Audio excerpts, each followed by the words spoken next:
तो ये जाता चले वही पत्थल का सावन होके चाहे भादो चाहे जाड़ा का दिन होके ननद भौजाई भोरहरी में 4 बजे बैठ के जाता पर बैठेगा तो बबुआ पीसन जब खूब मजे में टांग पर टांग चढ़ा के आ गीतिया गाँव जाओ वो भौजैया के बड़ा कष्ट रहे का कहा जा। और सात नदिया पारवा से भैया रे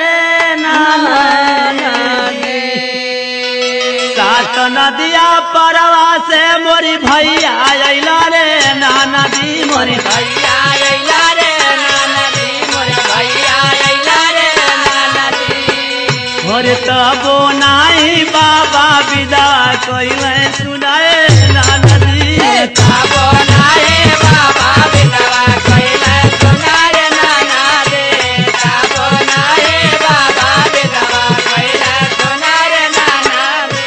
और का बतावा तीसिया का तेला करही अजर रे नाना जी करही अजर रे नाना दे करही अजर रे नाना दे।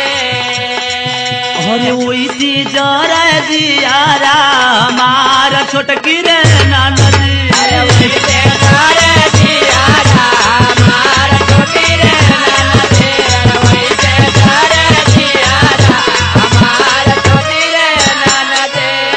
तोले सावन का महीनवा में यही महीनवा सावन में रोपनिया करे जाए बनिहरनिया त तनिसा ओढ़ के चुनरिया गाँव नाच के झूम के कैसे गावे लोगन सावना भादवा में ओरवनिया चुअरे नाना दी ओरवनिया चुअरे नाना दे ओरवनिया चुअरे नाना दी। लव कुछ भी यही तरह गमछा ओढ़ के अपन चुनरी ओढ़ के नाच के गाँव जा।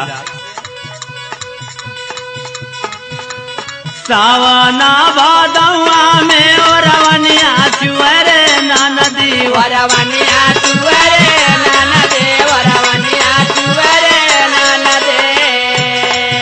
और वही से चुआ मानावा हमार छोटकी रे नाना दी वही से चुआ मानावा हमार छोटी रे नाना दे वही से चुआ मानावा हमार छोटी रे नाना दी। पहले का पुरनिया रहली अपनी समय में जो नया रहली तो गीत के बड़ा बढ़िया से पीड़िया जब होके मेहरारू बैठ के गाँव से वही पीड़िया में तो ओढ़ के नाच के पूरा कमर हिला के गाँव से अपने में कैसे गाँव मेहरारू। अरे मोरे पीछावा राजा मिरिया कोए रे गछिया जा मिरिया कोए रे गछिया जा मिरिया कोए रे गछिया। और ताही ऊपरा का गा बोलिया बोलू है सुनाए सखिया ताही ऊपरा का गा बोलिया बोलू है सुनाए सखिया ताही ऊपरा का गा बोलिया बोलू है सुनाए सखिया। तले वही में बुढ़िया ओ समय का बुढ़िया आके आ ओढ़ के गावे तोहन का गावे नहीं खेवा सो कैसे गावा ताड़ी सो ओढ़ के गावे का कहे। और सास मोरिया नारी नाना दिया चकरे चोनहरे नाना दिया चकरे चोनहरे नाना दिया चकरे चोनहरे। और आधी रतिया बुढ़ावा पनिया महुआ सुनाए सखिया आधी रतिया बुढ़ावा